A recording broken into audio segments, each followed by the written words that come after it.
Paz a vosotros, hermanos del grupo Edificados en la Palabra. Les saluda su hermana en Cristo, Noemí de León, de la ciudad de Tijuana, Baja California, México. Y en este hermoso día, 5 de septiembre, nos corresponde, siguiendo el eslogan de Lucas, el Evangelio para el hombre o para los gentiles, hoy nos corresponde el tema, el discípulo cristiano y 4 leyes. Pero antes vamos a encomendarnos en las manos de Dios. Bendito Padre Celestial, que moras en las alturas de los cielos.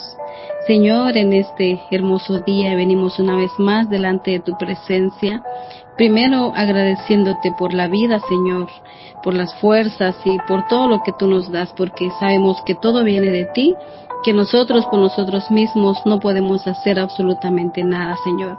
Así que alabamos y bendecimos tu nombre. También te damos gracias, Padre, por este tiempo de estudio de tu palabra. Bendice a cada uno de mis hermanos que va a escuchar también esta reflexión, Señor, en donde quiera que estén, en cualquier lugar, en cualquier país que se encuentren, Padre, que tú seas con cada uno de ellos y que tú los bendigas grandemente. En el nombre de Cristo Jesús te lo ponemos. Amén. Vamos a basar nuestra lectura, hermanos, en el libro de Lucas, capítulo 17, del 1 al 10. Y dice, dijo Jesús a sus discípulos, imposible es que no vengan tropiezos, mas ay de aquel por quien vienen. Mejor le fuera que se le atase al cuello una piedra de molino y se le arrojase al mar, que hacer tropezar a uno de estos pequeñitos. Mirad por vosotros mismos, si tu hermano pecare contra ti, repréndele, y si se arrepintiere, perdónale. Y si 7 veces al día pecare contra ti, y 7 veces al día volviere a ti diciendo, me arrepiento, perdónale. Dijeron los apóstoles al Señor, aumentanos la fe. Entonces el Señor dijo, si tuvieras fe como un grano de mostaza, podrías decir a este sicómoro, desarráigate y plántate en el mar, y os obedecería. ¿Quién de vosotros, teniendo un siervo que ara o apacienta ganado, al volver él del campo, luego le dice, pasa, siéntate a la mesa? ¿No le dices más bien, prepárame la cena, cíñete, y sírveme hasta que haya comido y bebido, y después de esto come y bebe tú? ¿Acaso da gracias al siervo porque hizo lo que se le había mandado? Pienso que no. Así también vosotros, cuando hayáis hecho todo lo que os ha sido ordenado, decid, siervos inútiles somos, pues lo que debíamos hacer, hicimos.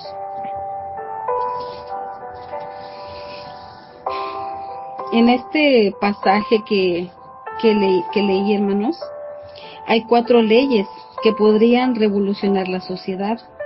Deben revolucionar la vida del creyente. El creyente debe mirar por sí mismo y cumplir las leyes. Las 4 leyes que vamos a estudiar es, primero, inducir a otro al pecado produce juicio. Segundo, es esencial perdonar a otros. Tercero, es esencial tener fe, una de las fuerzas más poderosas del mundo. Cuarto, obedecer a Dios es un deber, no un servicio. Vamos con el primero. El pecado e inducir a otros, piedras de tropiezo. La primera ley es una severa advertencia. Inducir a otra persona al pecado produce juicio celestial. Notamos que aquí el Señor estaba hablando a sus discípulos. El discípulo debía cuidarse de este grave pecado. Siempre estaría sujeto a tentaciones, y si cedía, induciría a otros a mal camino. Ningún pecado será condenado más con severidad que el de llevar a otros al pecado. Sabemos, hermanos, que el pecado es inevitable. Precisamente lo dijo Jesús, imposible es que no vengan tropiezos. El pecado penetra al mundo y entra en todas partes, en los negocios, la oficina, el mercado, la cancha de juego, el club, incluso en el hogar y la iglesia.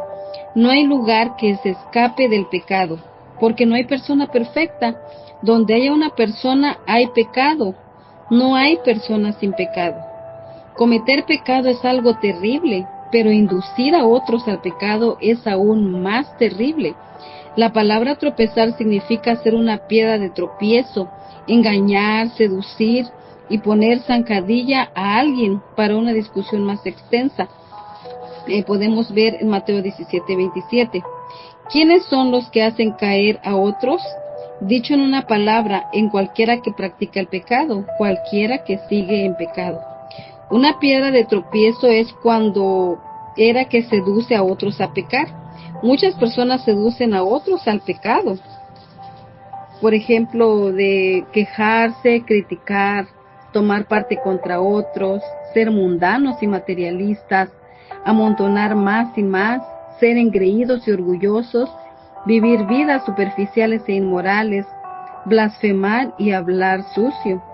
Una piedra de tropiezo es cualquiera que hace una profesión de fe falsa, cualquiera que afirma ser seguidor de Cristo, pero no lo es. La persona que hace una falsa profesión de fe escandaliza el nombre de Cristo. Es un hipócrita que hace que otros se mantengan lejos y detesten a Cristo y la iglesia. Los que hacen falsa profesión de fe no solamente se excluyen a sí mismos del reino, sino que conducen a sus hijos a una religión falsa e hipócrita que los excluye del reino. Los que hacen falsa profesión de fe hacen decir a otros que no quieren tener nada que ver con la iglesia porque está llena de hipócritas. Yo creo que en varias ocasiones, ¿verdad?, hemos escuchado estas frases. Una piedra de tropiezo es cualquiera que desalienta a una persona de seguir y servir a Cristo, ya sea por palabra o hecho, abuso o negligencia, persecución o daño, enojo u hostilidad. Los que inducen a otros al pecado son severamente condenados. Podemos ver en Marcos 9:42, dice: cualquiera que haga tropezar a uno de estos pequeñitos que cree en mí, mejor le fuera si se le atase una piedra de molino al cuello y se le arrojase en el mar. También en Romanos 14:13 dice: así que ya no nos juzguemos más los unos a los otros, sino más bien decidid no poner tropiezo u ocasión de caer al hermano. Vemos aquí, hermanos, lo importante, ¿verdad?, de nuestro buen ejemplo como buenos cristianos. La segunda ley es el perdón. Iglesia, disciplina, reprensión. La segunda ley afirma que es esencial perdonar. Vamos a ver las palabras cuando dice: mirad por vosotros mismos. Lo que dijo Jesús era de crucial importancia. Si una persona peca contra nosotros, debemos amonestarla, pero si se arrepiente, debemos perdonarla. El énfasis es fuerte. En el pueblo de Dios no debe haber un sentimiento de culpas imperdonadas. No importa cuán grave haya sido el pecado contra nosotros, no importa cuán grande la piedra de tropiezo puesta en nuestro camino. Muchas veces como seres humanos, tal vez podríamos decir: no, yo no te puedo perdonar porque fue algo grave lo que me hiciste, ¿verdad? O muchas veces se dice la frase: que te perdone Dios. Pero yo creo que como hijos de Dios, hermanos, aquí nos dice la palabra de Dios es de que debemos de perdonar todo, por tan grave que haya sido. Es nuestro deber perdonar. La palabra reprender es importante. Significa culpar enfáticamente. El creyente debe confrontar a la persona que lo ofende y pone una piedra de tropiezo en su camino. Debemos hacer lo que esté a nuestro alcance para corregir al hermano ofensor, pero la corrección debe ser hecha con amor y compasión, no en espíritu de censura y juicio. El tema general de esta instrucción es el perdón. Y perdonar, hermanos, significa que hay un espíritu de amor y compasión. Esta instrucción no significa que el creyente es débil o indiferente al pecado, sino que más bien responde con amor y compasión al maltrato. Los creyentes deben corregir a quienes pecan contra ellos y les hace daño, Permitir que el pecado continúe es ser indulgente y dar licencia al pecado. Y lo último que Dios quiere es que seamos indulgentes con el pecado y que le demos rienda suelta. En Efesios 5:11 podemos leer y dice: y no participéis en las obras infructuosas de las tinieblas, sino más bien reprendedlas. También en 1 Timoteo 5:1, no reprendas al anciano, sino exhórtalo como a padre, a los más jóvenes como a hermanos. Y bueno, podemos leer muchos versos, hermanos, que hablan acerca del perdón. El mandamiento de perdonar también es enfático. De hecho, este es uno de los cuadros más hermosos del ilimitado perdón de Dios. Él sigue perdonando y perdonando, es cierto. El creyente no tiene licencia para pecar. La Biblia es muy clara al respecto, según Romanos 6:1-2, Gálatas 5:13. El creyente no debe aprovecharse del perdón de Dios, porque a la persona que de esa manera abusa de la gracia de Dios, le espera juicio. Sin embargo, la Biblia es igualmente enfática, proclamando que Dios perdona y perdona al creyente que se arrepiente sinceramente, incluso cuando peca una y otra vez. Él tiene un perdón ilimitado, lo que requiere que el creyente perdone a cualquier ofensor sinceramente arrepentido, incluso si tiene que hacerlo 7 veces al día, según lo que estudiamos. Mateo 5:7 dice: bienaventurados los misericordiosos, porque ellos alcanzarán misericordia. Proverbios 3:3, nunca se aparte de ti la misericordia y la verdad, átalas a tu cuello, escríbelas en la tabla de tu corazón. La tercera ley, hermanos, que es fe.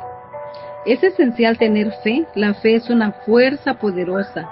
Hay algo que los discípulos sabían, y es lo que la fe de ellos era débil, demasiado débil para vivir conforme a lo que Jesús decía.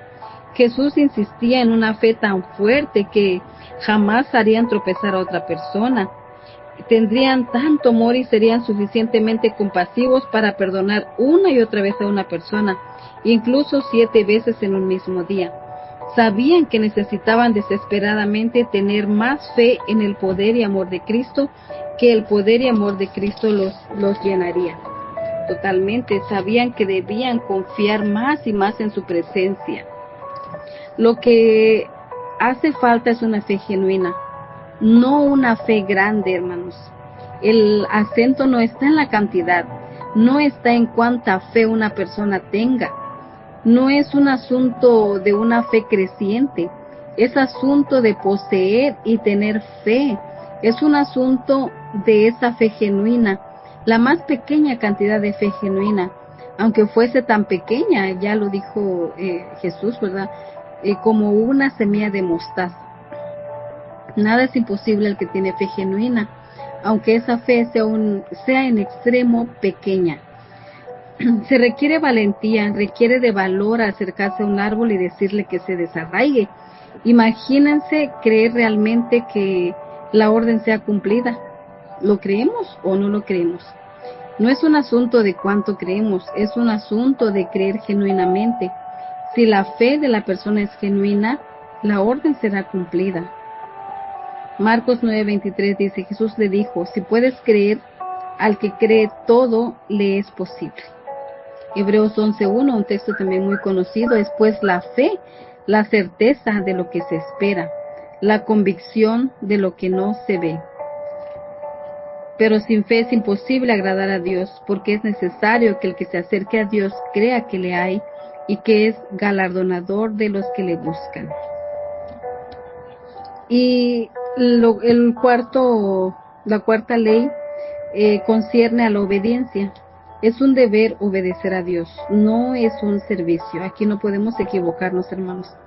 Existe el peligro de que los creyentes se enorgullezcan y se agranden por los dones y el poder que Dios les otorga, especialmente cuando comienzan a vivir victoriosamente en fe, tal como acaba de describirse.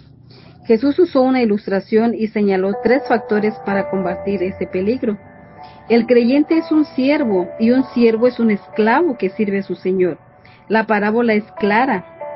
pero para mayor discusión podemos ver en Romanos 1:1. El creyente debe servir y obedecer los mandamientos de Dios hasta que la obra sea cumplida. Debe dar de comer al ganado y arar el campo, luego al anochecer debe servir en la casa y atender la mesa. Arar y dar de comer es trabajo pesado, requiere un cuerpo y espíritu sano y disciplinado, requiere perseverancia. Podemos notar aquí que el siervo trabaja todo el día y toda la noche hasta que todos los demás se han acostado. Se va a dormir después que todos los demás se han retirado y se levanta antes que todos los demás. El siervo sirve a su Señor. ¿Qué lecciones pone Cristo para el creyente? Son pocos los que sirven al Señor con tanta diligencia. ¿Cuántos se levantan antes que los otros para pasar un tiempo a solas con el Señor? Y luego, cuando todos los demás se han retirado, pasan los últimos minutos del día con el Señor. Marcos 10:43-44 dice: pero no será así entre vosotros, sino que el que quiera hacerse grande entre vosotros será vuestro servidor, y el que de vosotros quiera ser el primero será siervo de todos.